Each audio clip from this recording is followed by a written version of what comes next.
नमस्ते और the answered questions में आपका स्वागत है। आज हम एक ऐसे मामले में गहराई से जाएंगे जिसने समुदाय को सत्य और न्याय की खोज में छोड़ दिया है। 2012 का सुजानिया बलात्कार हत्या मामला, धर्मस्थल, भारत में। यह वीडियो इस दुखद घटना के आसपास की घटनाओं की तथ्य आधारित और सम्मानजनक जांच प्रदान करने का उद्देश्य रखता है। हमारा लक्ष्य इस मामले पर प्रकाश डालना है, मुख्य पहलुओं को बिना सनसनीखेज बनाए उजागर करना और सभी शामिल लोगों की गरिमा का सम्मान करना है।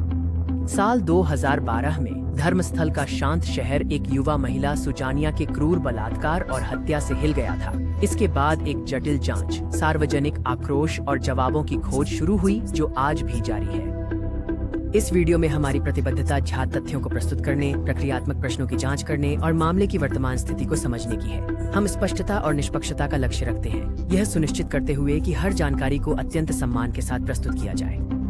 सुजानिया मामले की गंभीरता को समझने के लिए हमें पहले इसके संदर्भ को स्थापित करना होगा। सुजानिया कौन थी और उसके गायब होने और उसके शरीर की खोज के आसपास की परिस्थितियां क्या थीं? सुजानिया एक उज्जवल और महत्वाकांक्षी छात्रा 9 सितंबर 2012 को धर्मस्थल से कॉलेज से घर लौटते समय गायब हो गई। उसकी अचानक अनुपस्थिति ने तुरंत उसके परिवार और स्थानीय समुदाय में चिंता पैदा कर दी। दुर्भाग्यवश उसका शरीर 2 दिन बाद 11 सितंबर को धर्मस्थल के पास एक जंगल में पाया गया। इस खोज ने न्याय और गहन जांच की प्रबल मांग को जन्म दिया। शुरुआत से ही मामले की फोरेंसिक हैंडलिंग ने महत्वपूर्ण चिंताएं उठाई, जिससे सबूत संग्रह की गहनता और अखंडता पर सवाल खड़े हुए। रिपोर्टों के अनुसार मृत्यु के सटीक कारण का निर्धारण करने और किसी भी पदार्थ का पता लगाने के लिए महत्वपूर्ण अंग परीक्षण जो आवश्यक थे, कथित तौर पर सही ढंग से नहीं किए गए या दस्तावेजित नहीं किए गए, जिससे फोरेंसिक साक्ष्य में महत्वपूर्ण अंतराल रहे।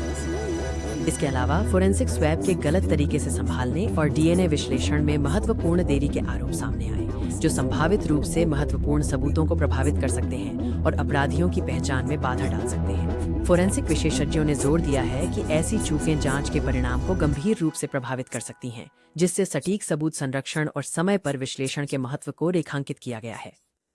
फोरेंसिक चिंताओं से परे प्रारंभिक जांच को कई कथित प्रक्रियात्मक विफलताओं के लिए आलोचना का सामना करना पड़ा, जो न्याय की खोज को प्रभावित कर सकती थी। एक प्रमुख विवाद का बिंदु यह था कि कथित रूप से समय पर सीसीटीवी फुटेज एकत्र करने में विफलता, जो सुजानिया की गतिविधियों और संभावित संदिग्धों के बारे में महत्वपूर्ण सुराग प्रदान कर सकती थी।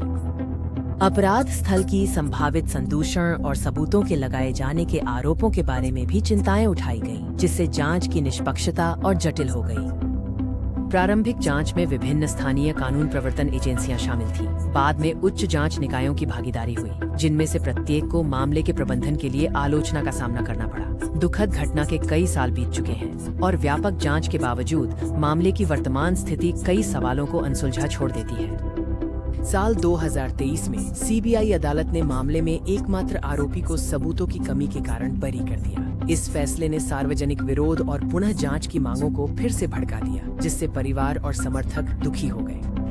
बरी होने के बावजूद कई अनुत्तरित प्रश्न बने हुए हैं। इस जघन्य अपराध को वास्तव में किसने अंजाम दिया? क्या सभी जांच के रास्ते पूरी तरह से खोजे गए थे? और कथित प्रक्रियात्मक त्रुटियों का क्या? सुजानिया के लिए न्याय की समुदाय की मांग मजबूत बनी हुई है, जो एक गहन और पारदर्शी पुनः जांच की वकालत कर रही है।